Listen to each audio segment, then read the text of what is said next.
கோல்ட்ல invest பண்ணணும்னா ஒரு சாதாரண மனிதனா என்னென்ன விஷயங்கள்ல கவனிக்கணும்? ஒரு கோல்டை வாங்குறதுக்கு இன்னைக்கு ஏகப்பட்ட காம்படிஷன்ஸ் இருக்கு. என் கோல்டை நான் விற்கணும் அப்படின்னு சொன்னோம்னா காதும் காதும் வச்ச மாதிரி ஒரு இடத்துல போய் விற்கிறோம். இந்த கோல்டுக்கும் இந்த புது இன்வெஸ்டாருக்கும் என்ன கனெக்ட் அப்படின்னு நம்ம யோசிச்சு பார்க்க வரும்போது எல்லாரும் வாங்குங்க வாங்குங்க வாங்குங்கன்னு சொல்ற மாதிரி ஃபோர்ஸ்டா இதை நீங்க வாங்கியே ஆகணும்னு கட்டாயப்படுத்தி ஒரு 5 லட்சம் ரூபாய்க்கு அன்னைக்குள்ள ஒரு கோல்டு வந்து வேல்யூவேஷன் பண்ணி கொடுத்துருந்தோம். ஓகே, அன்னைக்கு அதே அந்த 5 லட்சம் ரூபாய் கோல்டை எடுத்துட்டு வந்து இன்னைக்கு டேட்ல சேல் பண்ணும்போது 6 மடங்கு கூட. கோல்டை வந்து எங்ககிட்ட வாங்குங்கிறது ஒரு நடிகர் சொல்லுவார், அதை கொண்டு வந்து எங்கிட்ட அழகான வைங்கன்னு ஒரு நடிகர் சொல்கிறாரு. இந்த அளவுக்கு நம்ம வந்து பிரபலமாயிட்டோம். அந்த ட்ராப்ல இருந்து ஒரு பப்ளிக்காக நான் எப்படி எஸ்கேப் ஆகணும்? இன்னைக்கு ஒரு நகை வந்து 6000 ரூபாய் இருக்குது அப்படின்னா நான் 5000 ரூபாய் வரைக்கும் உங்களுக்கு லோன் தரேன் அப்படின்னு ஃபஸ்ட்டு உங்களை டெம்ப்ட் பண்ணி உங்களை 5000 ரூபாய்க்கு அதை பிளட்ஜ் பண்ண வைக்கிறாங்க. வந்து ரிலீஸ் பண்ணுறதுக்கு வாய்ப்பே இல்லாத நிலையில் இன்றைக்கே அது 5000 ரூபாய்க்கு அவங்கள்ட்ட இன்றைக்கி மார்க்கெட் ரேட்லேருந்து 20% கம்மி பண்ணி வித்துட்டதா அர்த்தம். Hi, this is Hussain from Cheran academy and இன்னைக்கு சேரன் டாக்ஸில் ரொம்ப ஸ்பெஷலான கெஸ்ட். அதாவது நம்மளுடைய ஆடியன்ஸஸ் நம்மக்கிட்ட ரெகுலராக கேட்குற ஒரு விஷயம் என்னென்னா, இன்வெஸ்ட்மெண்ட் பண்ணும்போது எந்த மாதிரியான ஒரு இன்வெஸ்ட்மெண்ட் பண்ணணும், கோல்டில் பண்ணுறதா இல்லை வந்து ட்ரேடிங் எப்படி பண்ணுறது, இந்த மாதிரி நிறைய டவுட்ஸ் நம்மகிட்ட கேட்டுகிட்டே இருப்பாங்க இல்லையா? ஸோ அந்த மாதிரி வந்து கோல்டில் ஒரு மிகப்பெரிய எக்ஸ்பர்ட் ஒருத்தரை நம்ம கூப்பிட்டு பேச வைக்கலாம் அப்படின்னு சொல்லி தான் இந்த வார ப்ரோக்ராம் நம்ம பிளான் பண்ணியிருக்கோம். ஸோ இந்த வாரம் நம்ம கூட இணைந்திருக்கும் சீஃப் கெஸ்ட், ஒரு special guest, Thiru ADS Gopi அவர்கள் from rate for gold. So time waste பண்ணாமல் லெட்ஸ் கெட் ஸ்டார்டட். வணக்கம். வணக்கம் சார். ஹலோ, வணக்கம். எப்படி இருக்கீங்க? சூப்பர். ரொம்ப நன்றி. ஃபர்ஸ்ட் ஆஃப் ஆல் சேரன் டாக்ஸில் எங்களுடைய இன்விடேஷனை ஏற்று நீங்கள் வந்தது எனக்கு ரொம்ப சந்தோஷமாகவும் இருக்குது. ரொம்ப சந்தோஷம் சார். நான் உங்களை பார்த்து இன்ஸ்பயர் பண்ணியிருக்கேன். நம்ம 10 லட்சம் ஃபாலோயர் அப்படின்றது வந்து உங்கள் மேலே வச்சிருக்கிற ஒரு ட்ரஸ்ட் ஈக்குவலன்ட்டு அவங்களும் கோல்டு மாதிரி நான் ஃபீல் பண்ணுறேன். Thank you sir, thank you. நீங்கள் இவ்வளோ சொன்னது எனக்கு ரொம்ப சந்தோஷமாக இருக்குது. அண்ட் எங்களுடைய ரெஸ்பான்சிபிலிட்டியும் இது ரொம்ப கூட்டுது. So thank you so much sir. நம்ம டேரெக்டாக ப்ரோக்ராம்குள்ளே போயிடலாம். என்னுடைய முதல் கேள்வி, அதாவது நம்ம ஊரை பொறுத்த வரைக்கும் இன்வெஸ்ட்மெண்ட் அப்படின்னா லேண்டு, அப்படி இல்லைன்னா கோல்டு. லேண்ட் அப்படிங்கிறது கையை மீறி போயிடுச்சுன்னு வச்சுக்கோங்களேன். இப்போ வந்து லேண்டு வந்து ஒரு அப்படியே இன்ட்டு 100 டைம்ஸ் கோல்டு அப்படிங்கிற மாதிரி. ஸோ கோல்டு தான் வந்து நம்மக்கிட்ட இருக்கிற ஒன்லி வயபிள் ஆப்ஷன் அப்படிங்கிற மாதிரி இருக்குது. நீங்கள் கோல்டில் நிறைய பிஸ்னஸஸ் பண்ணிகிட்ருக்கீங்க, நிறைய விஷயங்கள். கோல்டு தான் உங்களுக்கு மெயின். ஸோ நான் ஒரு காமன் மேன் பாயிண்ட் ஆஃப் வியூலேருந்து ஒரு கேள்வி கேட்குறேன். கோல்டில் இன்வெஸ்ட் பண்ணணுன்னா நான் ஒரு சாதாரண மனிதனா மாதத்துக்கு 30,000 சம்பாதிக்கக்கூடிய ஒருத்தனா என்னென்ன விஷயங்களில் கவனிக்கணும்? இதுதான் என்னுடைய கேள்வி. Okay sir. ஃபஸ்ட்டு கோல்டு அப்படின்றது வந்து இன்றைக்கி ஒரு கண்ட்ரியோட கரன்சியை டிசைட் பண்ணுறதே கோல்டு. கண்டிப்பாக. ரைட். அப்போ நம்ம வீட்டோட நிலைமையை டிசைட் பண்ணுறது கோல்டுன்ற உணர்வை நம்ம ஃபஸ்ட்டு வரணும். அது வந்து இப்போ மிஸ்ஸிங்.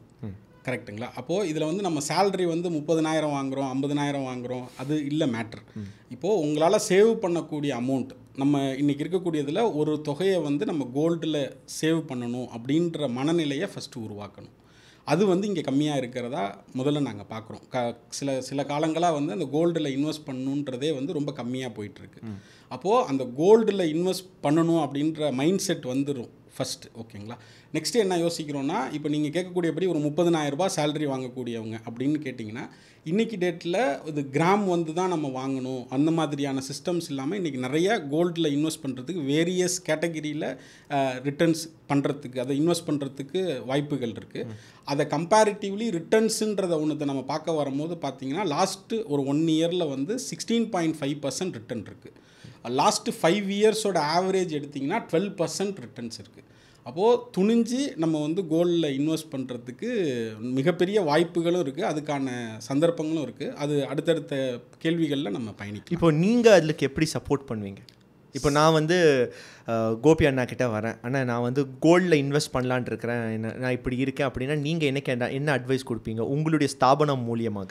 Correct sir. ஆக்சுவலி இப்போ நம்ம வந்து ஒரு ரேட் ஃபார் கோல்டு அப்படின்ற ஒரு பிராண்டு க்ரியேட் பண்ணியிருக்கோம். ஆக்சுவலி என்னோடய எக்ஸ்பீரியன்ஸ் பார்த்திங்கன்னா, ஒரு மண்ணிலிருந்து கோல்டை எடுத்து அதை ஒரு உபயோகப்படுத்துகிறவங்க காதுக்கு போகிற வரைக்குமான எக்ஸசைஸை வந்து லாஸ்ட் ஒரு 20 வருஷமாக நம்ம பயணிச்சிருக்கோம். அப்போது இதில் வந்து எந்த இடத்துல ஒரு கஸ்டமருக்கு பெயின் பாயிண்ட் இருக்குது, எந்த இடத்துல அவங்க லாஸ் ஆகுறாங்க அப்படின்றத ஒரு யோசித்து பார்க்க வரும்போது ஒரு கோல்டை வாங்குறதுக்கு இன்றைக்கி ஏகப்பட்ட காம்படிஷன்ஸ் இருக்குது, ஷோரூம்ஸ் இருக்குது, எல்லாமே இருக்குது. ஆனால் அந்த என் கோல்டை நான் விற்கணும் அப்படின்னு சொன்னோம்னா அதை வந்து ஏதோ ஒரு தீண்டத்தகாத பொருள் மாதிரி, இல்லை வெளியிலேயே சொல்லாமல் நம்ம வந்து ரொம்ப சேஃபஸ்ட்டாக காதும் வச்ச மாதிரி ஒரு இடத்துல போய் விற்கிறோம். அப்போது இந்த இடத்த, அந்த பெயின் பாயிண்ட்டை நம்ம ஃபில் பண்ணணும். இது ஒரு பார்ட். இன்னொரு பார்ட் என்ன அப்படின்னு கேட்டிங்கன்னா, விற்கிறதுக்கும் வாங்குறதுக்கும், இப்போ ஒருத்தவங்க நீங்கள் ஒரு நகையை வாங்கிட்டீங்க, அந்த நகையை நீங்கள் விற்கிறீங்க அப்படின்னா இன்றைக்கி சந்தையில் வந்து 10% ஆரம்பித்து அப் டு 3% வரைக்கும் ஒரு ஜொல்லை வந்து லாஸ் பண்ணி நம்ம விற்கும் போது, ஒரு கோல்டை விற்கிறது எப்போ விற்கிறோன்னா ஒரு எமர்ஜென்சி சுச்சுவேஷனில் தான் குடும்பம் விற்பாங்க, இல்லை வேறு ஒரு ஆல்டர்னேட் இன்வெஸ்ட்மெண்ட் பண்ணும்போது பண்ணுவாங்க. அப்போ என்னென்னா அவங்களுக்கு டைம் ஃப்ரேமே இல்லை. வித்தின் 24 hours to 48 hours இந்த கோல்டை வந்து கேஷ் பண்ணணும். அப்படின்ற போது இதுக்கான ஒரு ப்ராப்பர் சிஸ்டமேட்டிக் இங்கே இல்லை. அதை வந்து இங்கே இருக்கக்கூடிய சந்தையில் இருக்கிறவங்க பயன்படுத்துகிறாங்க. இதை வந்து இந்த ரேட் ஃபார் கோல்டு ஒரு ப்ராப்பரான ஜென்யூனான பிஸ்னஸ் மாடலாக க்ரியேட் பண்ணணும் அப்படின்ற மாதிரி தான் இதை க்ரியேட் பண்ணியிருக்கோம். இதான் அதில் நீங்கள் ஜென்யூனிட்டின்னு நீங்கள் சொன்னீங்கல்ல, அது என்ன மாதிரியான ஒரு சிம்பிள். இப்போ ஒரு எக்ஸாம்பிள், ஒருத்தவங்களுக்கு ஒரு கோல்டை விற்கணும் அப்படின்னு நம்ம நினைக்கிறோம் அப்படின்னா, ஜஸ்ட் லைக் எங்ககிட்ட ஒரு டோல் ஃப்ரீ வாட்ஸ்அப் இருக்குது, ஆட்டோ பூட் இருக்குது. அதில் நீங்கள் ஜஸ்ட்டு பிங் பண்ணிங்கன்னா உங்களுக்கு பேக்கெண்ட்லேருந்து கால் பண்ணி உங்களுக்கு ஃபஸ்ட்டு ஃப்ரீயாக வேல்யூவேஷனே பண்ணி கொடுத்துருவாங்க. ஓகேங்களா? அந்த வேல்யூவேஷன் பண்ணி இந்த வேல்யூவுக்கு உங்களுக்கு எங்கே முடியுதோ நீங்கள் அந்த கோல்டை சேல் பண்ணிக்கலாம்.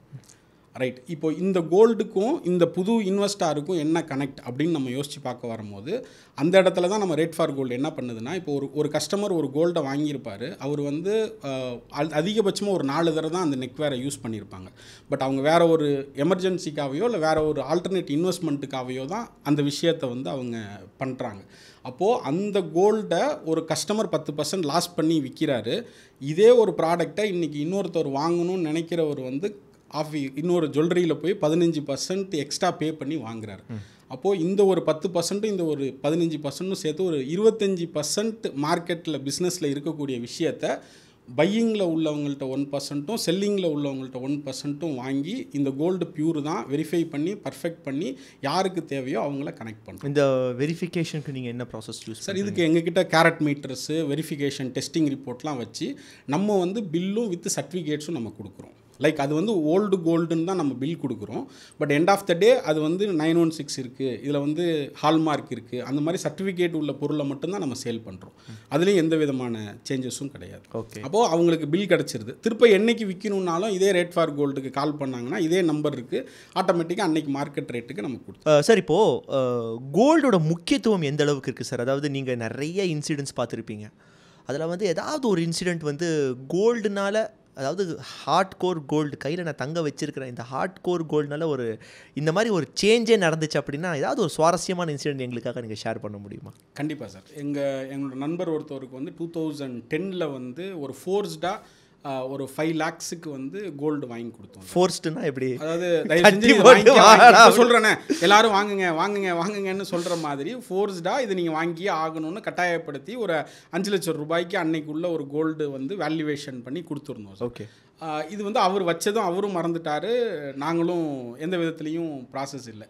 பட் ஆனால் இது வந்து நான் சொல்கிறது வந்து 2008 நடைபெற்ற விஷயம். 8-10 முடிஞ்சிச்சிங்களா? அந்த காலகட்டத்தில் நடந்தது. ஆனால் அவரே இது வந்து 2018 தனக்கு வந்து ஒரு வீடு கட்டணும் அப்படின்ற ஒரு ஆசைக்கு வராரு. அவர் ஒரு மிடில் கிளாஸ். அவர் அன்றைக்கி டேட்டில் 5 லட்சம் ரூபாங்கிறது எப்படின்னா, எங்களுக்கு வந்து மேபி எனக்கு தெரிஞ்சவராக இருந்ததுனால கொஞ்சம் கொஞ்சமாக தான் பணம் கொடுத்தாரு. பட் எல்லாமே சேர்த்து அது ஒரு ப்ராசஸாக வந்துருச்சு. பட் அந்த ஒரு ஸ்டேஜில் இந்த 2018 அவங்க பசங்கள்லாம் கல்யாணம் ஆகி அடுத்த கட்டத்துக்கு போகணும்னு நினைக்க வரும்போது வீடு கட்டணும் அப்படின்ற அந்த ஒரு நிலைப்பாடு நம்ம அந்த மனநிலையில் அவங்க வராங்க. அன்னைக்கு அதே அந்த 5 லட்சம் ரூபாய் கோல்டை எடுத்துகிட்டு வந்து இன்னைக்கு டேட்டில் சேல் பண்ணும் போது 6 மடங்கு கூட, 35 லட்சம் ரூபாய்க்கு இன்னைக்கு டேட்டில் மார்க்கெட்டில் நான் சொல்கிறேன் அந்த 2018 வேல்யூவேஷன் பண்ணி கொடுத்தோம். இன்றைக்கி அவரோட எமோஷனல் கனெக்ட் எப்படி இருந்ததுன்னு கேட்டிங்கன்னா, அந்த வீட்டோட கிரக பிரவேசத்தில் எப்படி மற்றவங்களுக்கெல்லாம் மரியாதை பண்ணுவாங்களோ, அந்த கட்டடம் கட்டினவங்க இந்த மாதிரி செய்வாங்களோ, அதை மாதிரி எங்களை கூப்பிட்டு இன்றைக்கி இந்த வீடு இருக்குது அப்படின்னு சொன்னால் அது வந்து நீங்கள் அன்றைக்கி கொடுத்த இந்த தங்கத்தினால தான் இருக்குது அப்படின்ற அளவுக்கு எமோஷ்னல் கனெக்ட். இன்றைக்கி அந்த ஃபேமிலியாக ரொம்ப ஹாப்பியாக அந்த வீட்டில் இருக்காங்க.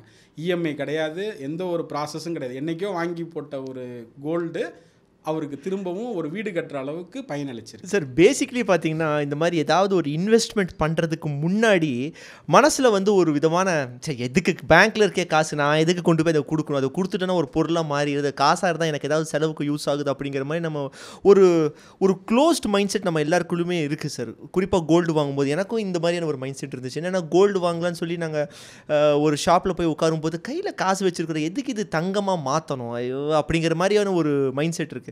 பட் அதை தாண்டி வரும்போது அதோட ஃபியூச்சர் பெனிஃபிட்ஸ் நம்ம அதை பார்க்கறது இல்லை இல்லைங்களா? கண்டிப்பாக சார். அதாவது இல்லை அதுதானே, இப்போ நீங்கள் பணம் கூட ஒரு லெவலுக்கு மேலே நீங்கள் வந்து வீட்டில் ஒரு உதாரணத்துக்கு இந்த 5 லட்ச ரூபா உங்ககிட்ட பணமாக இருக்குன்னு வச்சுக்கிங்களேன், இதை நீங்கள் வீட்டில் எப்படி பாதுகாக்கணும்? ஆனால் இது 5 லட்ச ரூபா பொருள் எத்தனோண்டு இருக்கும்? முதல் ஸ்பேஸில் எந்த பிரச்சனையும் உங்களுக்கு கிடையாது.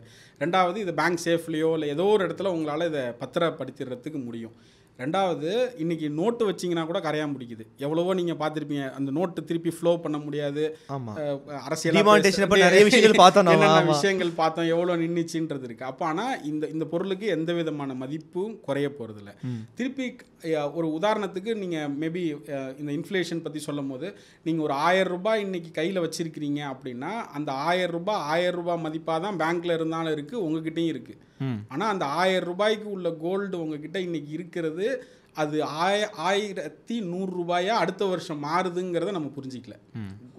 பொட்டியில் தான் தூங்குது நகை, ஆனால் இன்றைக்கி அதோட மதிப்பு 1000 ரூபாய். ஆனால் கடந்த 10 வருஷத்தோட சினாரியோவில் 12% growth இருக்குது. அப்போ ஆட்டோமேட்டிக்காக அது அடுத்த வருஷத்தில் வந்து 1120 ரூபாயா இருக்குது. இந்த மாதிரி அதுவாக வளரக்கூடிய ஒரு பொருள் என்ன இருக்குது?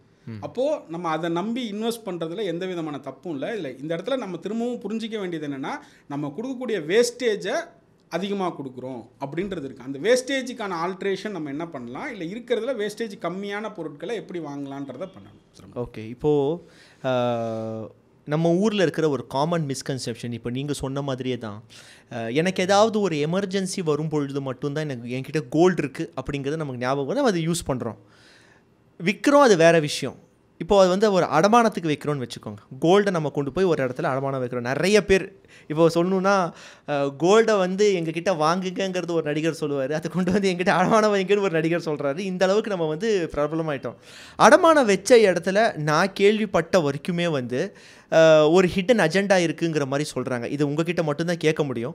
அதாவது அவன் மீட்கக்கூடாது, அதுக்கு நான் என்னென்னலாம் பண்ண முடியுமோ அதெல்லாம் நான் பண்ணுவேன் அப்படிங்கிற மாதிரியான ஒரு ப்ராசஸ் ஹிடனாக இருக்குங்கிற மாதிரி நான் கேள்விப்பட்டேன். அது எந்த அளவுக்கு உண்மை, அந்த இடத்துல அந்த ட்ராப்பில் இருந்து ஒரு பப்ளிக்காக நான் எப்படி எஸ்கேப் ஆகணும்? Clear sir. ஆக்சுவலி இன்றைக்கி வந்து நம்ம ஒரு கோல்டு எமர்ஜென்சியில் நம்ம லோன் கொடுக்குறோம் லோன் வாங்கணும் அப்படின்னு நினைக்க வரும்போது முதல்ல நமக்கு தோன்றது என்னென்னா, ஒரு சில காலங்களுக்கு முன்னாடி வந்து பேங்கிங்கில் வந்து கோல்டை வந்து பெருசாக லோன் கொடுக்கல. ஆனால் இன்றைக்கி வந்து பேங்க் வந்து ரெட் கார்பெட் போட்டு கூப்பிடுறாங்க. உங்களுக்கு நேஷ்னலைஸ்டு பேங்க் எந்த பேங்க்காக இருந்தாலும் உங்கள் டோர் ஸ்டெப்லேயே லோன் கொடுக்கறதுக்கு ரெடியாக இருக்காங்க. இது முதல்ல நம்ம தெரிஞ்சிக்க வேண்டியது. ஆனால் நம்ம என்ன செய்கிறோன்னா, நமக்கு தெரிஞ்சு விளம்பரப்படுத்தக்கூடிய ப்ரைவேட் செக்டார் இடத்துல கொண்டு போய் கொடுத்துட்டு அது ஒரு சிம்பிளாக உங்களுக்கு ஒரு புரிகிற மாதிரி சொல்லணுன்னா, இன்றைக்கி ஒரு நகை வந்து 6000 ரூபாய் இருக்குது அப்படின்னா நான் 5000 ரூபா வரைக்கும் உங்களுக்கு லோன் தரேன் அப்படின்னு ஃபஸ்ட்டு உங்களை டெம்ப்ட் பண்ணி உங்களை 5000 ரூபாய்க்கு அதை பிளச் பண்ண வைக்கிறாங்க. பட் ஜென்ரலாக அதை வந்து 4200 ரூபாய்க்கு மேலே நீங்கள் பிளச் பண்ணிங்கன்னா ஒரு சினாரியோ சர்வே என்ன சொல்லுதுன்னா, அது வந்து ரீப்ளச் அதை நீங்கள் வந்து ரிலீஸ் பண்ணுறதுக்கு வாய்ப்பே இல்லாத நிலையில் இன்றைக்கே அது 5000 ரூபாய்க்கு அவங்கள்ட்ட இன்றைக்கி மார்க்கெட் ரேட்லேருந்து 20% கம்மி பண்ணி விற்றுட்டதாக அர்த்தம். ஆனால் அதை இன்டைரக்டாக அவங்க உங்ககிட்ட நான் லோன் தரேன்ட்டு வாங்கிக்கிறாங்க. அதுலேயும் இன்ட்ரெஸ்ட்டை எவ்வளோ அட்ராக்டிவாக அவங்கள்ட்ட சொல்லுவாங்கன்னு கேட்டிங்கன்னா, ஃபஸ்ட்டு நீங்கள் வந்து 28 நாளுக்குள்ளார உங்களோட இன்ட்ரெஸ்ட் பேமெண்ட்டை நீங்கள் கட்டிட்டீங்க அப்படின்னா ஒரு வட்டிக்கு கம்மி, அதாவது 12% கம்மி.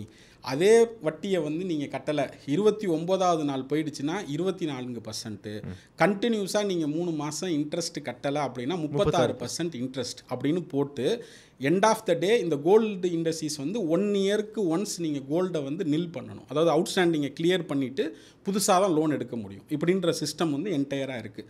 அப்போ இந்த இடத்துல என்ன செய்கிறாங்கன்னா, ஒரு வருஷத்தில் நீங்கள் 36% உங்களுக்கு வட்டி போட்டு இதை கணக்கு கொடுக்கும் போது, சார் நீங்கள் கொடுத்த நகை 5000 ரூபா மேற்கொண்டு 36% நீங்கள் சேர்த்திங்கன்னா இன்றைக்கி 6800 ரூபா சொச்சம் வந்துருச்சு, இன்றைக்கி உங்களுக்கு இதில் ஒன்றுமே இல்லை அப்படின்ற மாதிரி திருப்பி அதை வந்து பண்ணுற சூழ்நிலையில் இருக்குது. அப்போ அது என்ன ஆகிடுதுன்னா, ஆட்டோமேட்டிக்காக முழுகிற நிலையில் அந்த நகையை அவங்க விட்டு கொடுத்துட்டு வந்துடுறாங்க. அப்போ அந்த இடத்துல நான் என்ன பண்ணணும்? அந்த இடத்துல நீங்கள் வந்து நேஷ்னலைஸ்டு பேங்க்கில் வைக்கணும். இன்றைக்கி நம்ம தங்கத்தோட மதிப்பில் 75% மட்டும் நீங்கள் வச்சிங்கன்னா தான் ஜென்ரல் இன்ட்ரெஸ்ட் ரேட் வந்து 9%லேருந்து 12% இருக்குது மார்க்கெட்டில். ஒரு பேங்க்கில் நீங்கள் போனீங்கன்னா 9% வரைக்கும் உங்களுக்கு லோன் கிடைக்கும்.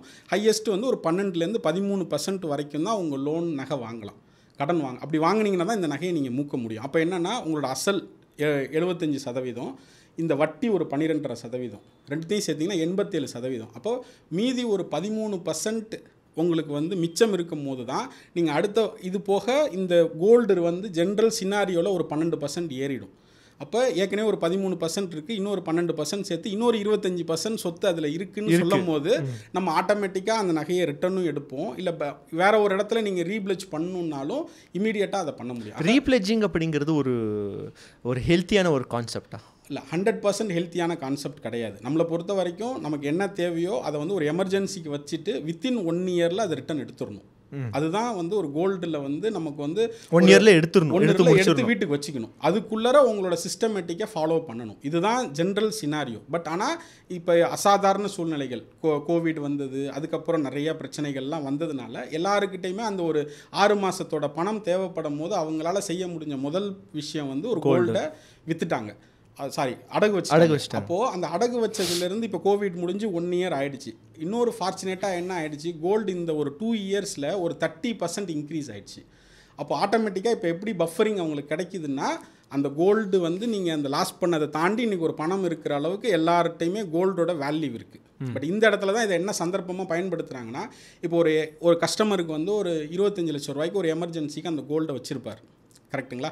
இன்றைக்கி அந்த 25 லட்சம் ரூபாய்க்கு வச்ச கோல்டை இன்றைக்கி இன்ட்ரெஸ்ட் சேர்த்து 27 லட்சம் ரூபாயாக இருக்கும், கரெக்டுங்களா? ஆனால் இன்றைக்கி அந்த கோல்டோட மதிப்பு 32 லட்சமாக இருக்கும். ஆனால் இன்றைக்கி போய் இந்த 25 லட்சத்தை கட்ட முடியாதனால இந்த நகையை அவர் அப்படியே அங்கே விட்டு கொடுத்துட்டு அவங்க கொடுக்குற காசை வாங்கிட்டு வர மாதிரி இருக்குது.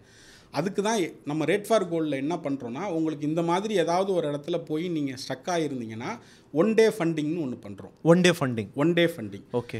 நீங்கள் அந்த இடத்துல இருக்கக்கூடிய ஜுவல்லை இப்போ ஒரு 25 லட்சம் ரூபாய்க்கு உங்களுக்கு ஒரு பேங்க்கில் இருக்குது அப்படின்னா, அந்த டேயில் உங்களுக்கு 25 லட்சம் ரூபாயை நாங்கள் பே பண்ணி அந்த பேங்க்லேருந்து அந்த ஜுவல்லை எடுத்துகிட்டு இதை உங்களுக்கு எங்கே வேணாலும் நல்ல ரேட்டுக்கு நீங்கள் விற்கணுன்னா விற்றுட்டு எங்களுக்கு கொடுக்க வேண்டிய பணத்தை கொடுக்கலாம். இல்லை இதை விட பெட்டர் பேங்கிங்க்கு நாங்களே ரெஃபர் பண்ணுறோம், அந்த பேங்க்கில் கொண்டு போய் நீங்கள் இதை அடகு வச்சுட்டு அதில் என்ன பெனிஃபிட்ஸ் உங்களுக்கு கிடைக்குதோ அதை நீங்கள் எடுத்துக்கலாம். அப்போது நாங்கள் உங்களுக்கு சஜஸ்ட் பண்ணுறது என்னென்னா, ஏற்கனவே ஒரு இடத்துல போய் வட்டியில் ரொம்ப மாட்டியிருக்கீங்க, அந்த இடத்துலேருந்து வெளியில் வரணும், ஆனால் அதுக்கு என்ன பண்ணணும்னு தெரிலன்னா, ரேட் ஃபார் கோல்டு உங்களுக்கு என்ன சப்போர்ட் பண்ணுதுன்னா, அதுக்கு உண்டான ஃபண்டை கொடுத்து நீங்கள் விற்கிறதுனாலும் விற்றுட்டு பணத்தை கொடுங்க, இல்லை வேற ஒரு பேங்க்குக்கு மாற்றிட்டு பணம் கொடுக்கறதுனாலும் கொடுங்க. அதுக்கு என்னென்ன? இதுக்கு நாங்கள் வாங்கக்கூடிய சார்ஜ் 1% வாங்குகிறோம். ஏன் 1%? அது பேஸ்ட் ஆன் டிரான்ஸ்போர்ட், அங்கே அதாவது ட்ராவல், ரெண்டாவது அந்த ஃபண்டோட யூட்டிலைசேஷன் ரீசன்ஸ் இருக்குது. இது போக வேல்யூ போகும்போது நாங்கள் பட்ஜெட்டிங்காக ஒர்க் பண்ணுறோம். பட் 1%ங்கிறது இப்போ ஒரு உதாரணத்துக்கு ஏதோ ஒரு ஊரில் இருந்து ஒரு 2 லட்சம் ரூபாய்க்கு நம்ம ஒன்று அனுப்புகிறோன்னா அந்த இடத்துக்கு ஒரு பர்சன் போகணும், கூட நிற்கணும், அந்த ப்ராசஸ் பண்ணணும். ஒரு 2000 rupees 2 lakhs அப்படிங்கிறது வந்து 1% இருந்தால் தான் அது வயபிள். பட் அதே வேல்யூமில் போக வரும்போது ஈவன் நீங்கள் ஒரு வேல்யூமில் கொடுத்து நாங்கள் சொல்லக்கூடிய பேங்க்லேருந்தே லோன் கொடுத்தா அந்த பேங்க் வந்து கம்பெனிக்கு வந்து சப்சிடி கொடுக்குறாங்க. அப்போ 0 காஸ்ட்டில் கூட நீங்கள் பண்ணலாம். ஓகே. எபோ 20 lakhsக்கு மேலே நீங்கள் பண்ணீங்க அப்படின்ற பட்சத்தில் உங்களுக்கு வந்து 0 ப்ராசஸிங் சார்ஜில் இந்த இடத்துலேருந்து எடுத்து நீங்கள் சொல்லக்கூடிய பேங்க்குக்கு மூவ் பண்ணிவிட்டு மிச்சம் உள்ள நகையும் நீங்கள் எடுத்துக்கலாம். ஓகே. இப்போது நான் ஃப்ரெஷ்ஷாக போய் ஒரு கடையில் கோல்டு பை பண்ணுறேன். இது வந்து ஒரு கன்சியூமர் பாயிண்ட் ஆஃப் வியூலேருந்து கேட்குறேன். நீங்கள் ஒரு கோல்டு எக்ஸ்பர்ட், அதனால இந்த கேள்வி உங்ககிட்ட கேட்குறேன். இப்போ எனக்கெல்லாம் வந்து எங்கள் அப்பா வந்து சின்ன வயசில் எனக்கு சொல்லி கொடுத்த விஷயம் என்னென்னா, கோல்டு வாங்க போகிற நீ கடையில் ஏறுற அப்படின்னா நீ வந்து நெகோஷியேட் வந்து வெறித்தனமாக பண்ணணும், நெகோஷியேட் பண்ணாமல் மட்டும் வாங்கிட்டு வராத அப்படிங்கிற மாதிரி அவங்க சொல்லுவாங்க. இப்போ நான் வந்து ஒரு ஃப்ரெஷ் கோல்டு பையராக இருக்கிறேன், நான் கடையில் போய் வாங்குகிறேன், ஒரு மந்த்லி சேலரி ஏர்ன் பண்ணுற ஒருத்தனாக இருக்கிறேன். நான் எந்தெந்த ஃபேக்டர்ஸை வச்சு நெகோஷியேட் பண்ணணும் சார்? இப்போ பொதுவாக இன்றைக்கி ஒரு கோல்டு நம்ம வாங்குகிறோம் அப்படின்றது வந்து மற்ற பொருள் மாதிரி தான். கோல்டுன்றது வந்து அதுக்கு ஒரு நிர்ணயிக்கப்பட்ட விலை இருக்குது. இது வந்து இன்றைக்கி சந்தை மதிப்பு இவ்வளோ ரூபா தான் இன்றைக்கி தங்கத்தோட விலை. அதில் எந்த விதமான மாற்றமும் இல்லை. இதை யாரும் எந்த டிரான்ஸ்பரண்ட்டும் மால் ப்ராக்டிஸோ மற்றதோ இல்லை. பட் அந்த எந்த இடத்துல நமக்கு பிரச்சனை இருக்குன்னா, நம்ம சைக்கலாஜிக்கலாக என்ன செய்கிறோன்னா, ஒரு 2-3 கேட்டகிரியாக நம்ம இருக்கோம். ஒரு கஸ்டமர் வந்து நான் போன உடனே நீங்கள் என்ன விலை சொன்னாலும் நான் குறைச்சி தான் கேட்பேன் அப்படின்னு ஒரு சில கஸ்டமர் இருக்காங்க. இன்னொரு கஸ்டமர் எப்படின்னா, எனக்கு அந்த குறைச்சி கேட்கறதுக்கே கூச்சப்படுறது அப்படின்ற பட்சத்தில் நீங்கள் என்ன சொல்கிறீங்களோ அதை கொடுத்து நான் வாங்கிட்டு வரேன் அப்படின்ட்டு இருக்காங்க.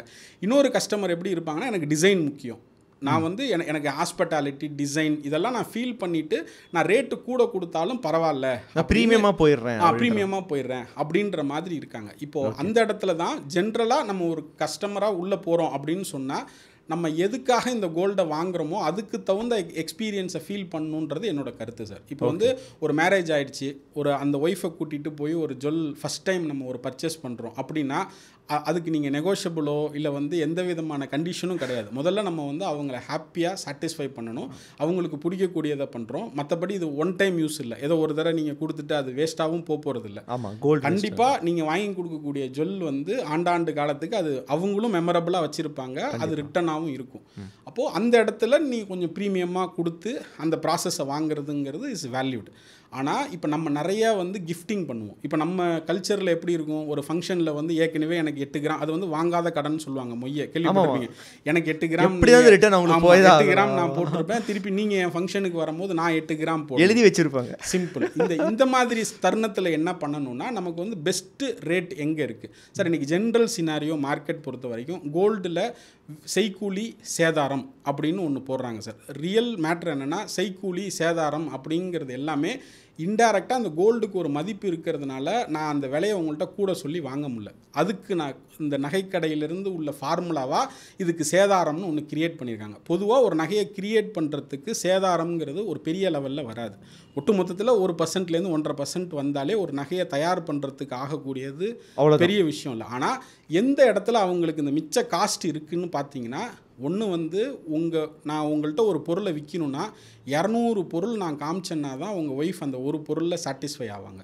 அப்போ அந்த 200 பொருளோட இன்வெஸ்ட்மெண்ட்டும் சேர்த்து தான் நான் இந்த ஒரு பொருள் விற்கிறதுல அந்த ப்ரைஸிங்கை நான் ஏற்றுறேன். ஒரு ஜுவல்லரி பாயிண்ட் ஆஃப் வியூலேருந்து நான் சொல்கிறேன். ஒன்று. நெக்ஸ்ட்டு எடுத்துக்கிட்டிங்கன்னா, இன்றைக்கி முன்னாடி வந்து ஒரு பொட்டி கடையில் கீழே சம்பளம் கொட்டி உட்காந்துருந்தாலே நம்ம போய் ஜொல்லு வாங்குற நிலமை இருந்தது. இன்றைக்கி வந்து ஒரு luxurious showroom, AC with man power, hospitality இதெல்லாம் கொடுத்தா தான் ஒரு ஜுவல் நடக்குது. அப்போது என்ன நடக்குதுன்னா, ஓவரால் ஒரு 10% வந்து இந்த பர்டிகுலர் விஷயத்துக்காகவே ரேட்டை வந்து கூட கொடுத்து வாங்குற மாதிரியான ஒரு சூழ்நிலைகள் இருக்குது. அது வந்து இந்த இடத்துல இன் ஃபியூச்சர் எப்படி வரும் அப்படின்னு கேட்டிங்கன்னா, கோல்டு இன்றைக்கி கவர்மெண்ட் நிறைய சட்டத்தை கொண்டு வந்துட்டாங்க. எந்த விதத்துலையும் நீங்கள் வந்து 916ஓ BIS ஹால்மார்க்கோ இல்லாமல் பண்ண முடியாது. ஒரு புது நகை HUID இல்லாமல் நம்பர் இல்லாமல் இன்றைக்கி சேல் பண்ண முடியாது. இந்த மாதிரி நிறைய விஷயங்கள் வந்துக்கிட்டு இருக்கும் போது நம்ம எப்படி மற்ற பொருள்களை வாங்குகிறோமோ அதை மாதிரி இந்த கோல்டு இண்டஸ்ட்ரீஸ்லேயும் ஆன்லைன் ஷாப்பிங் வந்து வருங்காலங்களில் வரும்போது உங்களுக்கான அந்த வேஸ்டேஜ் வந்து ரொம்ப குறையும். பட் அது எந்த அளவுக்கு நம்பிக்கையுடையதாக இருக்குது? இல்லை, நம்பிக்கைங்கிறது அதுதான். அதில் வந்து இப்போ HUID BIS பில் இது 3 இல்லாமல் நம்ம கோல்டு வாங்கலை அப்படின்னு சொல்லும் போது இது நம்பகத்தன்மை வந்துடுது இல்லை. இப்போது உங்களுக்கு இப்போ நீங்கள் மற்ற பொருளுக்கும் இதுக்கும் இருக்கிறது என்னென்னா, இந்த கோல்டில் வந்து இன்டைரக்டாக கவர்மெண்ட் வந்து என்றைக்குமே இன்வால்வ் ஆகியே இருக்குது. அதனால தான் அவங்க என்ன சொல்கிறாங்கன்னா, நீங்கள் எந்த ஒரு பொருள் வாங்குறதுலையும் HUIDன்னு ஒன்று இருக்கும். அந்த HUIDயை போட்டிங்கன்னா இது எங்கே ஆரிஜின் ஆச்சுன்னு வரைக்கும் அந்த அவங்களால டீட்டெயில்ஸ் வந்து எடுத்துட முடியும். அப்படின்றதுனால இனி வரும் காலங்களில் கோல்டை வந்து டம்மியாக பண்ணுறதுங்கிறது ஒரு ஃபோர்ஜரி % போய் வாங்கினீங்கன்னா அது டம்மி ஆகும். பட் ஒரு பிராண்டடில் இல்லை நாளடைவில் உள்ள பிஸ்னஸ் மாடல் வந்து எப்படி இருக்கும்னா, என்னை பொறுத்த வரைக்கும் இன் ஃபியூச்சர் எப்படி இருக்கும்னா, ஒரு 5% ஆஃப் த வேஸ்டேஜ் அதுக்குள்ளார ஒரு கோல்டு வந்து ஒரு கஸ்டமர் கைக்கு வர்ற அளவுக்கு இனி வரும் காலங்களில் வந்துடும் சார். இது நீங்கள் ஆஸ் அ ஜுவல்லராக ஃப்யூச்சராக நீங்கள் இது எப்படி பார்க்குறீங்க? இது ஆன்லைனில் போகும்போது வந்து இந்த மாற்றம் நல்லதா இல்லை எல்லா மாற்றங்களும் தேவை தானே. நம்ம ஒரு எக்ஸாம்பிள், சினிமா வந்து அடுத்து டிவி வந்தபோது பாதிச்சுதுன்னு பயப்பட்டாங்க, டிவி வந்து யூடியூப் வந்தபோது பாதிச்சுதுன்னு சொன்னாங்க. ஆனால் அன்னைக்கு நடக்காத பிஸ்னஸ் இன்னைக்கு தேட்டரில் 1000 கோடிக்கு நடக்குது. அதனால் இதில் எந்த பிஸ்னஸ் மாடலும் மாற்ற போகிறது இல்லை சார். அந்த ஷோரூமில் போய் வாங்கணும்னு நினைக்கிறவங்க, அந்த ப்ரீமியம் கொடுக்குறவங்க அவங்க கொடுக்க போகிறாங்க. நான் சொல்லக்கூடியவங்க எல்லாமே ஒரு மிடில் கிளாஸ் பீப்புள். நான் இன்வெஸ்ட் பண்ணணும், அந்த இன்வெஸ்ட்மெண்ட்டுக்கு என்னோட நகைக்கு ஒரு 5லேருந்து 8% வேஸ்டேஜ் கொடுத்து வாங்கி நான் யூஸ் பண்ணி அது என்னோட ரேட்டில் இன்க்ரீஸ் ஆகி கிடைக்குதுன்னா இது நல்லது தானே. இப்படி ஒரு மார்க்கெட் இன்னைக்கு இங்கே இல்லை. அதை வந்து கிரியேட் பண்ணுறது தான் அடுத்த கட்டமாக நோக்கி பயணிச்சுக்கிட்டு இருக்கு. ஓகே, இப்போ நீங்கள் சொன்ன விஷயத்துலேருந்தே நான் ஒரு கேள்வி கேட்க விரும்புகிறேன். இன்வெஸ்ட்மெண்ட், இதில் எனக்கு 2 கேள்விகள் இருக்குது. முதல் கேள்வி இது, அதாவது நான் வந்து தங்க ஆபரணங்களில் மட்டும் நான் இன்வெஸ்ட் பண்ணணும், கோல்டாக, அதாவது எனக்கு வந்து டிசைன் எல்லாம் முக்கியம் கிடையாது, நான் வந்து வெறும் கோல்டில் மட்டும்தான் ஃபோக்கஸாக இருக்கிறேன், தங்கம் அந்த கலரில் மட்டும்தான் ஃபோக்கஸ்டாக இருக்கிறேன், டிசைன் தேவையில்லை, லாங் டேர்மில் நான் அதை ஹோல்ட் பண்ண போகிறேன் அப்படிங்கிற மாதிரி ஒரு விஷயம் இருக்குதுன்னு வச்சுக்கோங்களேன். இந்த இடத்துல gold coins and gold bars, இது என்னோட முதல் கேள்வி. ரெண்டாவது கேள்வி இன்னொன்று இருக்குது. Gold coins and gold bars ஓகேவா, இல்லை அது நான் ஆஸ் அ ஜுவல்லராக அட்வைஸ் பண்ண மாட்டேன்னு சொல்கிறீங்களா, ஆர் நீங்கள் உங்களுடைய கருத்து என்ன அதை பற்றி? இல்லை சார், ஆக்சுவலி கோல்டு காயின் பார் இது ரெண்டும் வந்து ஓரளவுக்கு நீங்கள் பண்ணலாம். தப்பு, அதாவது சின்ன சின்னதாக நீங்கள் சேவ் பண்ணணும்னு நினைக்கிறதுக்கு ஒரு 1 கிராமோ 8 கிராமோ நான் மந்த்லி ஒரு காயின் வாங்கி வைக்கணும் அப்படின்னு நினைக்கிறது வந்து தப்பு இல்லை ஃபஸ்ட்டு. ஆனால் அந்த காயினை வாங்கி நீங்கள் வெறுசாக பீரோலில் சும்மா வச்சுருக்கிறதுக்கும், ரெண்டாவது இந்த காயின்களுக்கு வந்து இன்றைக்கி பேங்க் வந்து லோன் கொடுக்காது. லோன் வந்து ஒரு ஆரணம், ஏன்னா நீங்கள் காயின்றது பியூர்லி கவர்மெண்ட் பார்க்குறது வந்து இன்வெஸ்ட்மெண்ட்டாக. அப்போது இது என்னென்னா ஒரு ரொட்டேஷனாக போயிட்டுருக்கும். இந்த கோல்டில் கிடைக்கக்கூடிய க்ரோத்துக்கு எல்லாரும் கொண்டு போய் இதை வாங்கி பேங்க்லேருந்தே 7%க்கு நீங்கள் லோன் கிடைக்குது. இன்றைக்கி மினிமம் 7%லேருந்து உங்களுக்கு பர்சனல் லோன் 7லேருந்து 12%க்குள்ளே உங்களுக்கு கிடைக்குது. இதை வாங்கி கோல்டு காயினாக வாங்கி திருப்பி ரீப்ளச் பண்ணிடுவாங்க. அப்படின்ற காரணத்தினால கவர்மெண்ட்டும் பேங்கிங்கும் வந்து கோல்டு காயினுக்கு லோன் கொடுக்கறதில்ல. அப்போ நம்மக்கிட்ட ஆர்னமெண்ட்டாக இருக்கிறது பெஸ்ட். அப்போது அந்த ஆர்னமெண்ட் வாங்கிறதுல நம்ம மினிமம் என்னோட கணக்கு வந்து ரஃப்லி நீங்கள் ஒரு 5லேருந்து 8%க்குள்ளே இருக்கக்கூடிய பொருட்களாக வாங்கி அந்த பொருளையும் நீங்கள் உபயோகப்படுத்தி அதுக்குள்ளே இந்த கோல்டோட ரேட்டோட அப்ரிஷியேஷனையும் நீங்கள் என்ஜாய் பண்ணும் போது ஒரு பெட்டர் ரிசல்ட் வந்து உங்களுக்கு கிடைக்கும். ஆக இப்போ நிறைய மார்க்கெட்டில் சொல்லுவாங்க, நீங்கள் வந்து கோல்டு நகையில் வந்து சேவ் பண்ணாதீங்க, அதில் வந்து ஜிஎஸ்டி அண்டு வேஸ்டேஜ் அது இதுன்னு போட்டு கொண்டு வராங்கன்னு. அது உண்மை. ஆனால் என்ன தான் நீங்கள் சொன்னாலும் ஒரு ஃபிசிக்கல் கையில் மெட்டல் இருக்கக்கூடிய ஒரு சேஃப்டி வந்து ஒரு பாண்டுலேயோ இல்லை ஆன்லைனில் இருக்கக்கூடிய ஃபிசிக்கல்லையோ அது கிடையாது. அதான் நான் கேட்கலான்ட்டு இருந்தேன். அதாவது அந்த கோல்டு பாண்ட்ஸில் இன்வெஸ்ட் பண்ணுங்க அப்படிங்கிற மாதிரி சொல்கிறாங்க. பட் எமர்ஜென்சி சுச்சுவேஷன் அது ஒர்க் அவுட் ஆகுமா? கன்ஃபார்மாக கிடையாது சார். அதாவது இது ஈக்குவலன் டு இன்றைக்கி வந்து நம்ம கையில் இருக்கக்கூடிய பணத்தை விட பெட்டர் அப்படின்னு கேட்டிங்கன்னா உங்கள் கையில் போட்டிருக்கிற மோதிரம் எத்தனை பேருக்கு இது தெரியும்னு தெரில. இன்னைக்கு டேட்டில் நான் ஏதோ ஒரு இடத்துல ஹெல்ட் ஆகிட்டேன் அப்படின்னா, இன்றைக்கி இந்த மோதிரத்தோட வெயிட் 8 கிராம் அப்படின்னா இன்னையோட மதிப்பு தோராயமாக நீங்கள் எடுத்துக்கிட்டிங்கன்னா 48,000 ரூபா இன்றைக்கி இது வேல்யூ இருக்குது. அப்போது அட்லீஸ்ட் ஒரு 40,000 ரூபாய்க்காவது இதை கேஷ் பண்ணிவிட்டு என்னால் என்ன எமர்ஜென்சிக்கு நான் என்னால் செய்ய முடியுமோ அதை என்னால் செய்ய முடியும். இப்போ இதே நீங்கள் அந்த கோல்டு பாண்டில் என்ன செய்ய முடியும்? அது வந்து ஒரு அதாவது அடுத்தடுத்த கட்ட இன்வெஸ்ட்மெண்ட்டுக்கு இந்த கோல்டு பாண்ட் வந்து கரெக்ட். பட் ஒரு அடிப்படையில் என்னை பொறுத்த வரைக்கும் ஒரு மிடில் கிளாஸ் ஃபேமிலி அப்படின்னு நீங்கள் எடுத்திங்கன்னா ஸ்டார்ட் வித் ஒரு 25 பவுன் அதில் ஸ்டார்ட் பண்ணி ஒரு 100 சவரன் வரைக்கும் நம்மக்கிட்ட கோல்டாக கையில் இருக்கணும்.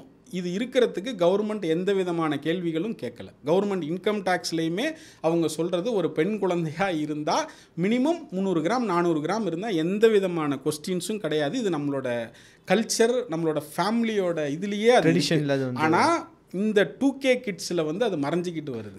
ஆக இன்றைய கட்டத்தில் நம்ம சொல்கிறது என்னென்னா, எது தேவை இருக்கோ தேவையில்லையோ, டிசைன் இருக்கோ டிசைன் இல்லையோ, ஒரு மினிமம் ஒரு கிராமை அவங்கவுங்க வீட்டில் சேஃபாக வைக்கணும் அப்படின்றது தான் ஜென்ரலாக ஒரு கோல்டில் இன்வெஸ்ட் பண்ணணும்னு நினைக்கிறவங்களுக்கு நான் சொல்லணும். ஓகே, இப்போ ரெண்டாவது கேள்வி கேட்குறதுக்கு முன்னாடி கொஞ்சம் ஒரு டூர் மாதிரி போயிட்டு வந்துடலாம். அதாவது கோல்டு அப்படிங்கிறத நம்ம பார்க்குறோம், பட் அது போக ப்ரெஷியஸ் ஆர்னமெண்ட்ஸ்னு பார்க்கும்போது பிளாட்டினம் ஒரு மிக முக்கிய பங்கு வகிக்குது. அதை பற்றி யாருமே பெருசாக பேசுறதில்ல, அது காஸ்ட்லியாக இருந்தாலும் சரி.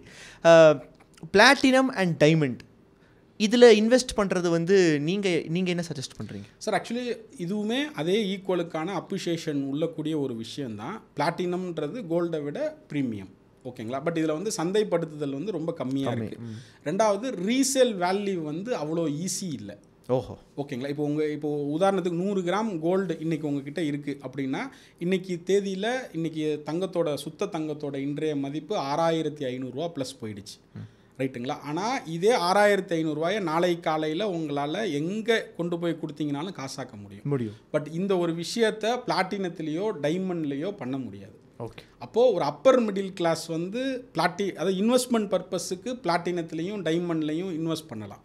பட் நம்ம ட்ரெடிஷ்னல் நேச்சராக என்னோடய ட்ரீம் இல்லை என்னோடய விஷலிஸ்ட்டில் வந்து ஒரு டைமண்ட் இருக்குது இல்லை ஒரு பிளாட்டினம் இருக்குது அப்படின்றது வந்து அந்த வேல்யூ வந்து விட்டு போகாது.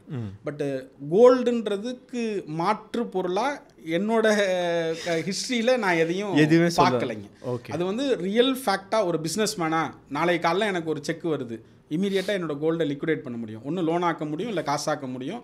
இல்லை ஒரு தெரிஞ்சவங்க கிட்ட வந்து வெறும் கடனாக கேட்குறத விட இதை கொஞ்சம் வச்சுக்கிங்க, சேஃப்டிக்கு இது இருக்கட்டும், எனக்கு இந்த ஒரு பணத்தை கொடுங்கன்னா உரிமையோடு கேட்குற மாதிரி. இந்த கல்ச்சர்லாம் முன்னாடி இருந்துக்கிட்டு இருந்தது. அதை தான் இவங்க இப்போ ஒரு பிஸ்னஸ் மாடலாக அடகு கடையாக மாற்றிட்டாங்க. முன்னாடி என்ன இருந்தது, ஒரு சொந்தத்துக்குள்ளே குடுக்கல் வாங்கல, என்கிட்ட ஒரு 8 பவுன் இருக்குது, இதை வச்சுக்க சும்மா ஒரு 20,000 இப்போ நீ காசு கொடு, நான் இந்த வேலையை முடிச்சுட்டு வந்து வாங்கிக்கிறேன் இப்படின்னு இருந்ததை ஒரு தொழிலாக மாற்றிட்டாங்க. வட்டி கடையா அதை வந்து ஒரு அடுத்த பேங்கிங் லெவலில் போயிடுச்சு. அப்போது பேசிக்காக என்னென்னா அந்த பொருள் நம்மக்கிட்ட இருக்கிறது வந்து இன்டைரக்ட் நம்ம அவயங்களில் இருக்கக்கூடியதை விட ஒரு பொருளாக நான் அதை பார்க்குறேன். ஜஸ்ட்டு ஒரு செயின் வச்சுருக்கோன்னா அது நாளைக்கு என்றைக்கு இருந்தாலும் நமக்கு அது ஒரு வேல்யூ. அதுதான் இன்றைக்கி நம்ம மகளிர்கிட்ட பெண்கள்கிட்ட வந்து அந்த தாலி செயின் போடுறது நிறையா வெவ்வேறு ரிலிஜியன்கள் இருந்தாலும், பட் அந்த கடைசியாக சொல்லுவாங்களா அந்த தாலி செயினை வச்சு ஒரு ப்ராசஸ் பண்ணுற அளவுக்கான அந்த எமோஷ்னல் கனெக்டும். அப்போ அந்த இடத்துல என்ன உணர்த்துறாங்கன்னா, டே இதான் உன்னோட லைஃபோட கடைசி. எத்தனையோ பேர் நீங்கள் சொல்லியிருப்பீங்க, ஒரு சக்ஸஸ்ஃபுல் பர்சன் யாரை பார்த்தீங்கன்னாலும் கடைசியாக என் மனைவியோட ஜொல்லை வச்சு நான் ஒரு பிஸ்னஸ் பண்ணி அதுலேருந்து வந்தேன்னா அது வந்து ஒரு இன்டைரக்ட் இண்டிகேட் கொடுக்குது, இதுதான் உன்னோட கடைசி செல்வம் அப்படின்ற லெவலுக்கு அதில் ஒரு எமோஷனல் கனெக்ட். மோர் ஆர்லெஸ் அதுக்காக தானே சார், அது ஹெல்ப் ஆகட்டும் அப்படிங்கிற ஒரு ரீசனும் தானே சார். அதுவும் இருக்கலாம், அவ்வளோதான். அது வந்து பல ரீசன்கள் இருக்கலாம். பட் எண்ட் ஆஃப் த டே இன்னைக்கு இருக்கக்கூடிய மார்க்கெட்டில் என்ன ஒரு சொல்லிக்கிட்டே வராங்கன்னா, நீங்கள் கோல்டு வாங்காதீங்கன்னு ஒரு தப்பான ப்ரமோஷனாக இருக்குது. கோல்டு வாங்காதீங்கன்னு சொல்கிறது வந்து கரெக்ட் இல்லை. அதாவது அதிக வேஸ்டேஜ் கொடுத்து வாங்காதீங்க, ஆடம்பரமாக அந்த கோல்டை வாங்காதீங்கிறது தான் சொல்லணுமே தவிர கோல்டே வாங்காதீங்கன்னு சொல்கிறது வந்து கரெக்ட் இல்லை. நம்மளோட மாத வருமானத்தில் இல்லை நம்ம சேவ் பண்ணக்கூடிய விஷயத்தில் ஒரு 20% கோல்டாக ஆர்னமெண்ட்டாக வாங்கி வைக்கிறது வந்து எந்த விதத்துலையும் தப்பு இல்லை. அது நம்மக்கிட்ட இருக்கிற மூதாதையை சொல்லி கொடுத்துட்டு போனது, அது நம்ம அடுத்த சந்ததிகளுக்கும் சொல்லி கொடுக்கணுன்றது தான் என்னோட விருப்பமாக. ஓகே, இப்போது மறுபடியும் நம்ம அந்த டூர் முடிச்சுட்டு இப்படி வர்ற மாதிரி இன்னொரு கேள்வி. அதாவது செகண்ட் ஹேண்ட் கோல்டு இது வந்து இப்போது ட்ரெண்டிங் ஆகிட்டுருக்கு. அதாவது பார்த்திங்க அப்படின்னா அது சார்ந்த ஒரு சில நம்பிக்கைகள், அதாவது ஸ்டிக்மாஸும் இருக்குது. அதாவது ஒருத்தர் வந்து பிளட்ஜ் பண்ணி அதை வந்து மீட்க முடியாத ஒரு நகையை எனக்கு வந்து சந்தைக்கு வருது, அதை நான் வாங்குகிறேன் அப்படின்னா அது வந்து ஒரு விதமான ஒரு பேட் லக்கு அப்படிங்கிற மாதிரி ஒரு மைண்ட் செட் இருக்குது. எல்லாருமே அந்த ஒரு பேட் லக்குங்கிற ஒரு விஷயத்த மட்டும்தான் பார்க்குறாங்க. பட் அதில் என்னென்ன பிரைட் சைட் இருக்குது, அதாவது இதெல்லாமே இருக்குது, இதையும் பாரியா அப்படிங்கிற மாதிரி நீங்கள் எதை சொல்லுவீங்க? இல்லை சார், இப்போ ஒரு பேசிக்காக நம்ம வந்து அதை வந்து என்னென்னா ரீஃபர்பிஷ்டு கோல்டு அப்படின்னு ஒரு ட்ரெண்டு பேர் வைக்கலாம். இப்போ நாங்கள் எங்கள் கம்பெனியில் என்ன சொல்கிறோன்னா ரீஃபர்பிஷ்டு கோல்டு அப்படின்னு தான் அதை அழைக்கிறோம். இப்போ ஒரு ஃபோனை வந்து ஐஃபோன் வந்து நம்ம ரீஃபர்பிஷ்டுன்ற பேரில் இன்றைக்கி ஃபோன் மார்க்கெட்டில் இருக்குது. எந்த ஒரு ஃபோனும் அது அழிக்கப்படலை, இல்லை அது வந்து டெட் ஆகி போகிற வரைக்கும் அதை யூஸ் பண்ணுறாங்க. ஈவன் கார், இப்போ இந்த ஃபோன் ராசி உள்ளவர் வச்சுருந்தாரா வச்சிரலையான்னு உங்களுக்கு ஏதாவது தெரியுமா? இல்லை இப்போ இருக்கக்கூடிய கார், நீங்கள் ஏற்கனவே வச்சுருந்த கார் வந்து இதே ஃபினான்ஸில் பணம் கட்டாமல் வேறு ஒரு கம்பெனி டேக் ஓவர் பண்ணிட்டு வந்த கம்பெனியோட காரை கூட நம்ம யூஸ் பண்ணுறோம். காரணம் நம்மளோட சௌரியங்கள். அதனால் இப்போ அந்த ஏற்கனவே முழுகப்பட்ட காரை வாங்கினவங்க யாரும் வீணாக போயிட்டாங்களா அப்படின்றது இல்லை. இது வந்து ஒரு கம்பேரிசனுக்கு சொல்கிறேன். எந்த இடத்துல உங்களுக்கு இந்த பழைய நகைங்கிறதுல வந்து ஒரு பயம் வருதுன்னா, இந்த குவாலிட்டி அஷூரன்ஸ் அந்த பழைய நகையில் இருக்குமா? ஏன்னா இப்போ ஒரு பிராண்டு ஜுவல்லரியில் போய் வாங்கும் போது அது வேறு, பட் இது ஒரு கஸ்டமர்கிட்டேருந்து வாங்கும் போது இது நகை தானா அப்படின்றது தெரியல. இப்போ அந்த இடத்துல தான் நம்மளோட அந்த ரேட் ஃபார் கோல்டு என்ன பண்ணுறோன்னு கேட்டிங்கன்னா, அந்த கஸ்டமர்கிட்ட இருக்கக்கூடிய கோல்டு தானா 916ன்றதை பார்த்துட்டு தான் இன்னொரு கஸ்டமருக்கு அந்த பழசை கொடுக்குறோம். அப்போ இந்த இடத்துல தான் என்ன சொல்ல வரோன்னா, அந்த பழைய நகையை வாங்குறதுல எந்த விதமான தவறும் இல்லை. அது குவாலிட்டியாகவும் கிளாரிட்டியாகவும் வந்துருச்சுன்னா உங்களுக்கு ஏற்கனவே நீங்கள் பண்ணுற இன்வெஸ்ட்மெண்ட்டை விட டபுள். இப்போ இதே காரில் பொறுத்த வரைக்கும் நீங்கள் ஒரு பழைய காரை வாங்கினீங்கன்னா, ஏற்கனவே ஒரு 5 லட்ச ரூபா உள்ள காரை நீங்கள் ஒரு 3 லட்ச ரூபாய்க்கு வாங்குவீங்க. நீங்கள் வாங்கினதுலேருந்து அது 3 லட்ச ரூபாயிலேருந்து 2 லட்ச ரூபாய்க்கு போகும். அதை கூட நம்ம வாங்குறதுக்கு ரெடியாக இருக்கும். ஆனால் ஒரு கோல்டை நீங்கள் 10 லட்ச ரூபாய்க்கு இன்றைக்கி வாங்குறீங்க அப்படின்னு சொன்னால் அது ஆட்டோமேட்டிக்காக அடுத்த வருஷம் 11,20,000 ரூபாய் இருக்குங்கிறது ப்ரீவியஸ் கணக்கு சொல்லுது. நீங்கள் யூஸும் பண்ணிக்கலாம். அப்போ அந்த இடத்துல எதனால அதை நம்ம பண்ணுறதில்ல யோசிக்கிறோன்னா, ஆல்ரெடி அவங்களுக்கு ஒரு பயம் இருக்குது, இது இவ்வளோ பெரிய பிஸ்னஸ் மார்க்கெட் உடஞ்சிரும், இந்த பழைய நகையை வந்து மார்க்கெட்டுக்கு கொண்டு போனால் பழைய நகையோட புது நகையோட மார்க்கெட் உடஞ்சிரும்ன்றதுனாலேயே இந்த விஷயங்களை ப்ரமோட் பண்ணாமல் இருக்காங்க. ஓகே, இப்போது பழைய நகை நான் வாங்கணும் அப்படின்னா நான் கவனிக்க வேண்டிய ஒரு விஷயங்கள் என்னென்ன இருக்குது சார்? சிம்பிளாக இப்போ என் கம்பெனின்றதே விட்டுருங்க. இப்போ உங்கள் ஃப்ரெண்டுக்கிட்ட ஒருத்தவர்கிட்ட ஒரு கோல்டு இருக்குது, ஓகேங்களா? இப்போ மற்ற விஷயத்தில் சொல்கிற அளவுக்கு அவர் நான் கோல்டை விற்கிறேன்னு ஏன் உங்ககிட்ட சொல்ல மாட்டேங்கிறார்? ஏன்னா அது வந்து ஒரு விதமான கூச்சம் இருக்கலாம். அவ்வளோதான். இதை தான் உடைக்கணும்னு சொல்கிறோம். முதல்ல நம்ம காரு விற்கிற மாதிரி கோல்டு விற்கிறதுங்கிறதும் என்னோட தேவைகளுக்கு வேற ஒரு ஆல்ட்ரேஷனுக்கு இதை நம்ம பண்ணுறோன்ற புரிதல் முதல்ல விற்கிறவங்களுக்கு வரணும் சார். ஓகே, இதை தான் இங்கே காசு பண்ணுறாங்க. ஓகேங்களா, உங்களோட அந்த எமோஷன் இருக்குல்ல, நான் வந்து இந்த நகையை விற்கிறேங்கிறத வெளியில் சொல்லக்கூடாது, இல்லை இதை வந்து ஒரு 4 கடையில் போய் கேட்டேன்னா எனக்கு வந்து எந்த அளவுக்கு அது ஒரு வேல்யூ குறைச்சலாம் என்ன நினைப்பாங்கன்னு நினைக்கிறேன் சார். அது உங்கள் பொருள், அதில் 10 லட்ச ரூபா மதிப்பு இருக்குது. எப்படி நம்ம இன்றைக்கி வந்து ஒரு ஃபோனை மாற்றணும்னு நினைக்கிற மாதிரி இந்த நகையை வந்து மாற்றுறோம், அவ்வளோதானே, சிம்பிள். அப்போது அந்த இடத்துல இப்போ உங்கள் ஃப்ரெண்டு இருக்கார், ஒரு நகையை விற்கணும்னு நினைக்கிறார் அப்படின்னா அந்த இடத்துல இப்போ நாங்கள் எங்களை மாதிரியான கம்பெனிஸ் வந்து அதை வேல்யூவேட் பண்ணி இது சர்டிஃபிகேட் எல்லாமே போட்டதுக்கப்புறம் நீங்களும் அவங்களுமே அதை எக்ஸ்சேஞ்ச் பண்ணிவிட்டு போயிடலாம். இன் ஃபியூச்சர் இந்த மாதிரி வரணும்னு தான் நான் ஆசைப்பட்றேன். ஓகே, இதில் நீங்கள் எப்படி ஃபெசிலிட்டேட் பண்ணுறீங்க? இப்போ நம்ம வந்து ஆக்சுவலி அதான் ஃப்ரீயாக வேல்யூவேட் பண்ணி கொடுக்குறோம். ஓகே, ஜஸ்ட் லைக் இனிஷியலில் இது ஒரு மார்க்கெட்டில் அவேர்னஸ் கிரியேட் பண்ணணும், ஓல்டு கோல்டுன்றது ஒரு மார்க்கெட்டில் அவேர்னஸ் கிரியேட் பண்ணணுன்றதுனால இப்போ உங்கள் ஃப்ரெண்டுகிட்ட ஒரு ஜுவல் இருக்குது, ஜஸ்ட் நீங்கள் எங்கள்கிட்ட ஒரு அப்பாயின்மெண்ட் ஃபிக்ஸ் பண்ணிவிட்டு நீங்கள் ஆட்டோமேட்டிக்காக அவங்களுக்கு அவங்க இடத்துக்கு நாங்கள் வந்து அந்த ஜுவல்லை வேல்யூவேட் பண்ணி ஒரு வேல்யூவேஷன் சர்டிஃபிகேட் ப்ரொவைட் பண்ணுறோம். நீங்களும் அவங்களும் அந்த வேல்யூவேஷனை வெரிஃபை பண்ணி நீங்கள் வாங்கிக்கலாம்.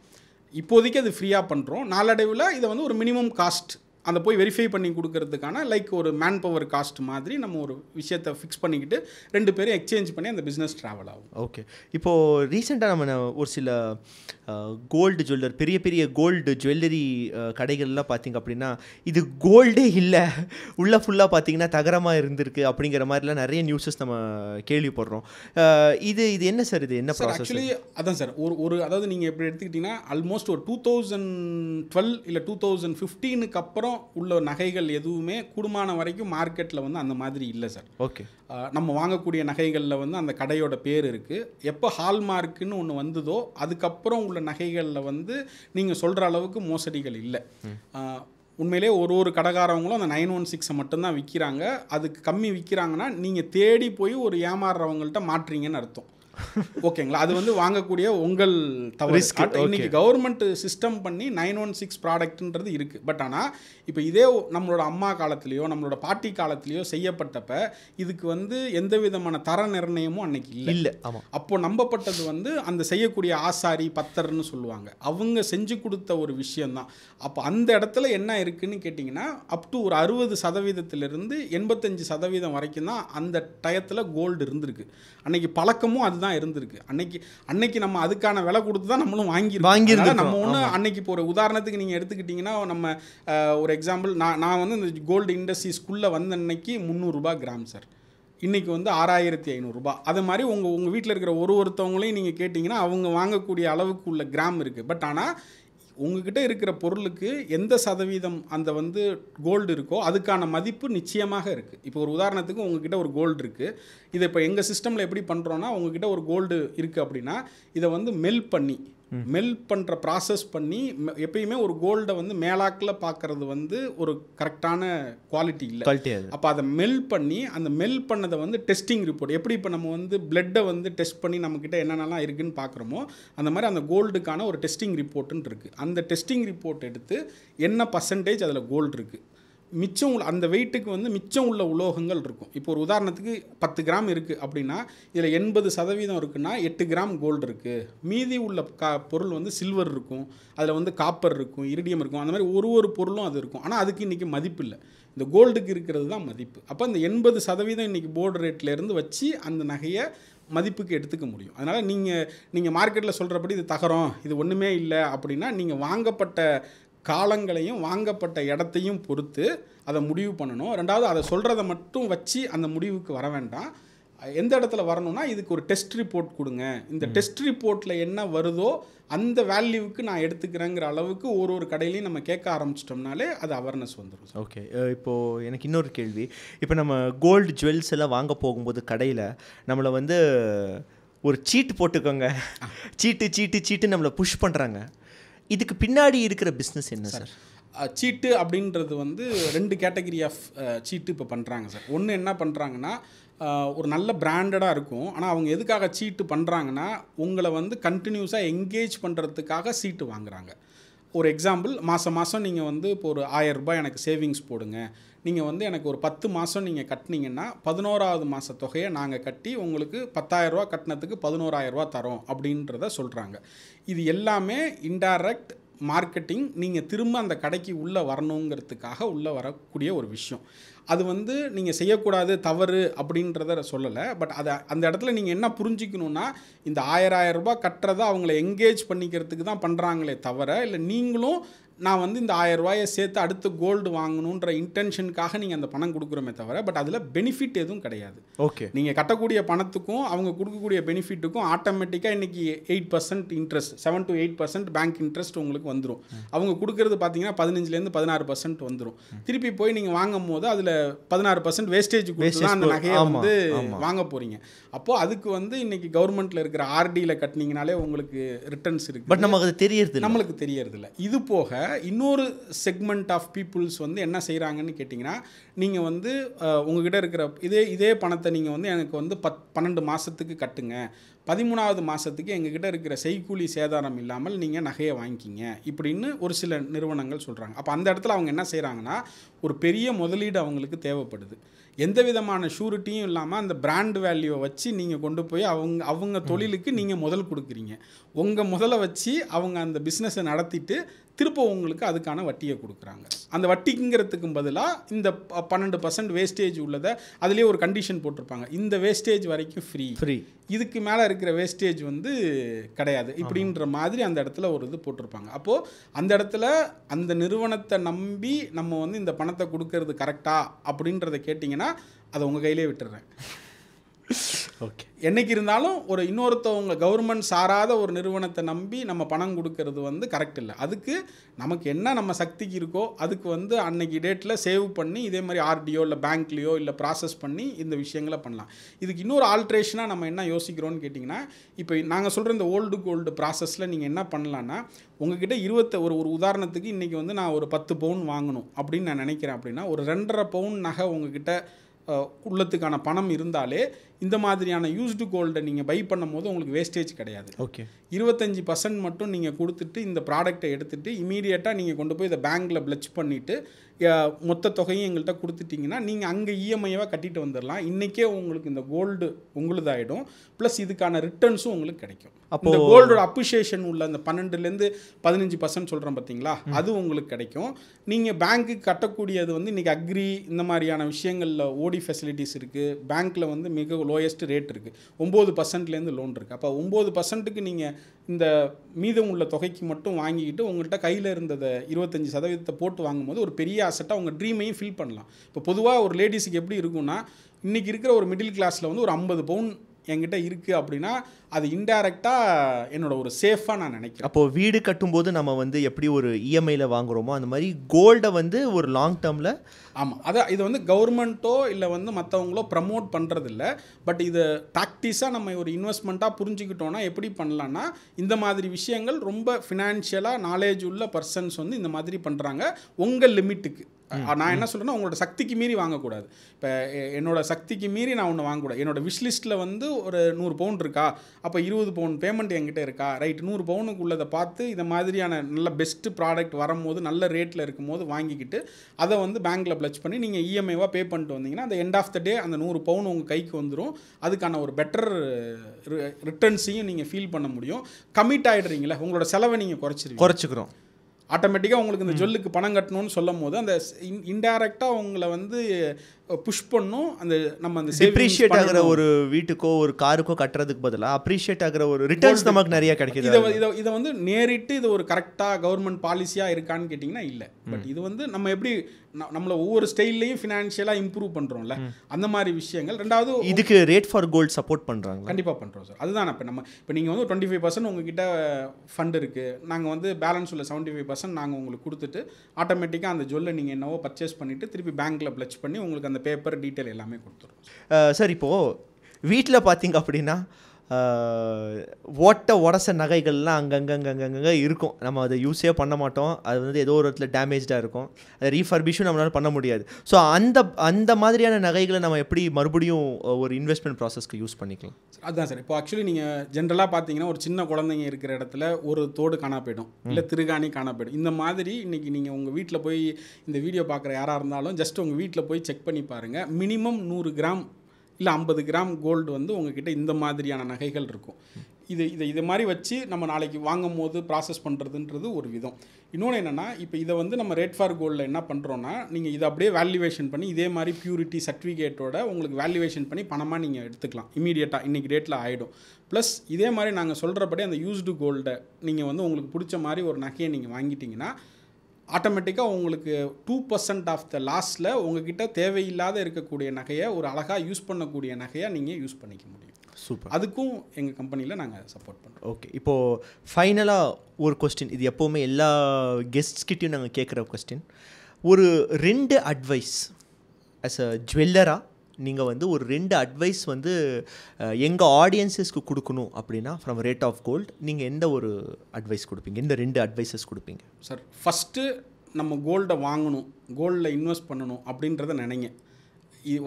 இப்போ வந்துக்கிட்டு இருக்கிற சந்ததிகள் வந்து அந்த கோல்டுன்றதில் ஒரு முக்கியத்துவம் இல்லை.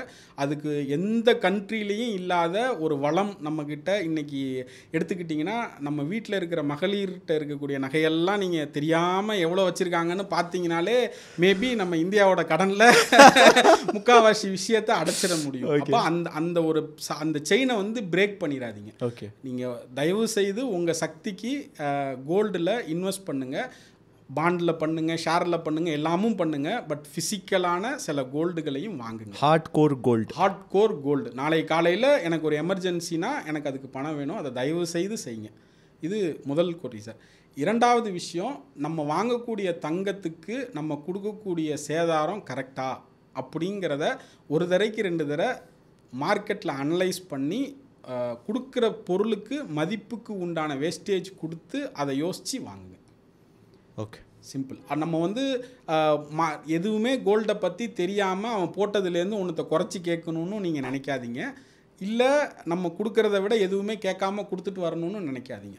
இந்த பொருளுக்கு இந்த வேஸ்டேஜ் அப்படிங்கிறத நீங்கள் அனலைஸ் பண்ணுற மாதிரி இன்றைக்கி கூகுளில் தட்டினா கிடைக்காத பொருட்கள் இல்லை.